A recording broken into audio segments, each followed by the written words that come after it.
in California than there are coal mining jobs in all of America. So we're going to accelerate that pace and put the metal to the pedal. Now, I've been here several times before.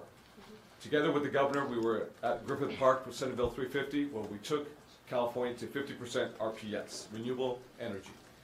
We continued taking unprecedented steps by enacting Senate Bill 32, as well as extending our cap-and-trade system and building more parks and communities together. But today feels extra special. It feels special not just because these are the last days to serve in the August body for some of us, but today we're setting a marker that will be remembered by future generations. We're taking bold action when our country seems to be drifting.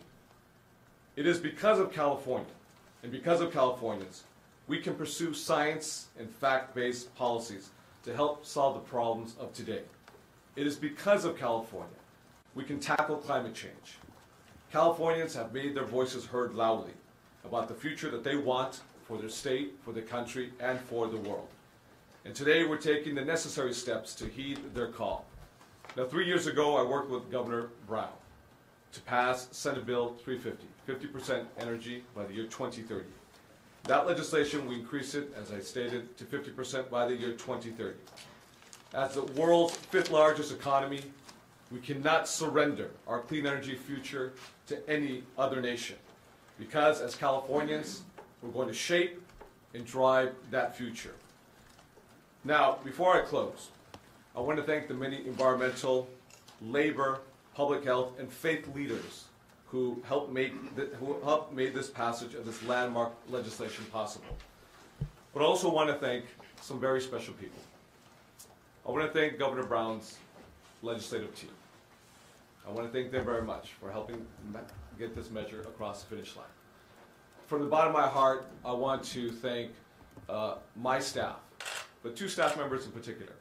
My Chief of Staff, Dan Reeves, and my policy advisor when it comes to climate change and environment, Kip Lipper. Both you, Kip, and Dan were very instrumental from day one. And for that, I'll always be highly appreciative of you and all of my staff members, both here in the Capitol as well as the district office. I want to also recall one of the finest public servants I have ever had the pleasure of working with, Nancy McFadden. Nancy McFadden is not here with us today. But Nancy McFadden would have played a pivotal role, as she has on every policy measure when it deals with climate and the environment. So I want to recognize her and give her the respect that she deserves. She's playing a huge role in SB 100. And lastly, I want to thank the governor. Governor Jerry Brown, you and I have accomplished many things together, from SB 1 to Senate Bill 32 to the extension of cap and trade to Senate Bill 350. We have had an incredible ride together. It's been a journey that, quite frankly, would not have been possible had you and I not worked together. The leadership that you have demonstrated, not just for us in California, but for the entire nation and for the world, is exemplary. And for that, we owe you the debt, a great debt of gratitude for your leadership. You have shown us the way.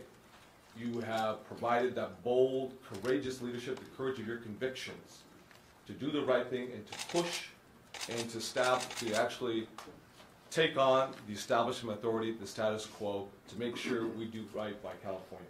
I want to thank you very much for your incredible leadership. With that, it brings me great pleasure, and it is an incredible honor to bring up the greatest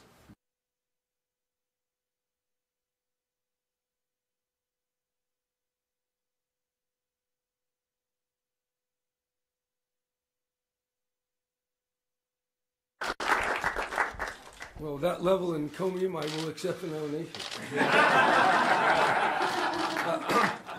Anyway, I want to thank everybody here has done really important work. And there's no understating the importance of this measure. SB 100 is sending a message to California and to the world that we're going to meet the Paris Agreement, and we're going to continue down that path to transition our economy to zero emission, zero carbon emission, and to have the resiliency and the sustainability that science tells us we must achieve. This bill and the executive order that I'm going to sign will put California on a path to the goals to meet the Paris Agreement and beyond. It's not going to be easy. It will not be immediate, but it must be done. California is committed to doing whatever is necessary to meet the existential threat of climate change. And yes, it is an existential threat. No matter what the naysayers may say, it is a real, present danger to California and to the people of the world. This bill, and others I'm going to sign this week, help us go in this direction.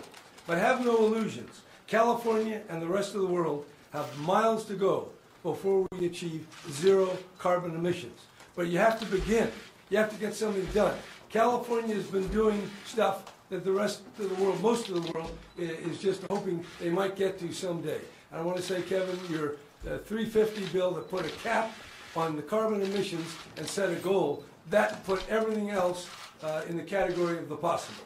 Without that, we wouldn't be here.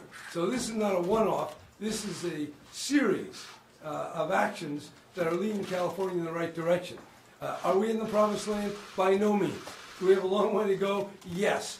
The investments needed across broad sectors, the industrial sector, transportation, commercial, residential buildings, agriculture, and ultimately sequestration of carbon and efficient and low-cost battery technology. We have to do all of that, but we have to at least have the goal. We have to know where we are and where we're going.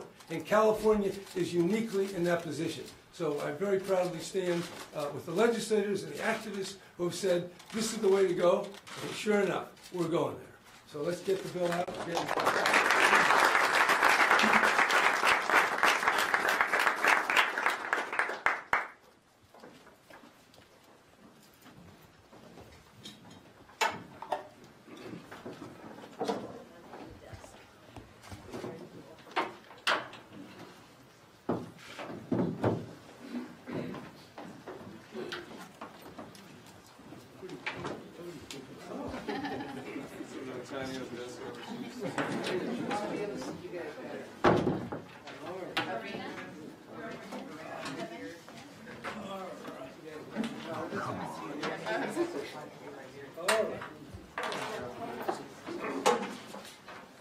Okay, now we're going to sign two things. Down in front.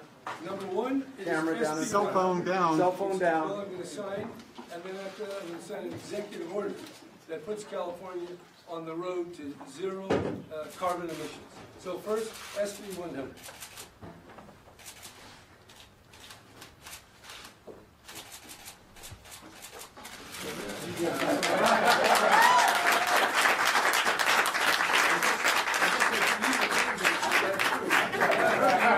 Without Maureen, this bill would not be here. That's true, but without you, it wouldn't be here either. So we all play our part. All right, this is the executive order that you can read at your leisure. It's well written and revised many times. Maybe should we give that? Yeah. We should give Steyer something.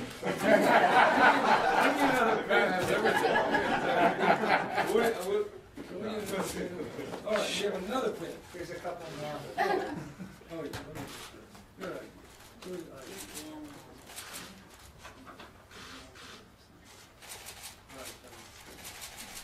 All right. Yeah, we'll sign a few more and we get right over.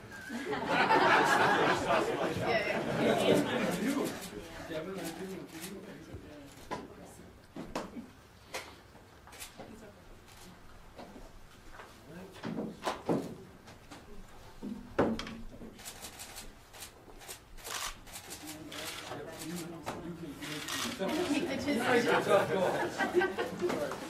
Thank you, everyone. Okay, thanks. If you want individual interviews with the advocates first, go to Brown's going to give you some interviews, including almost all of your own.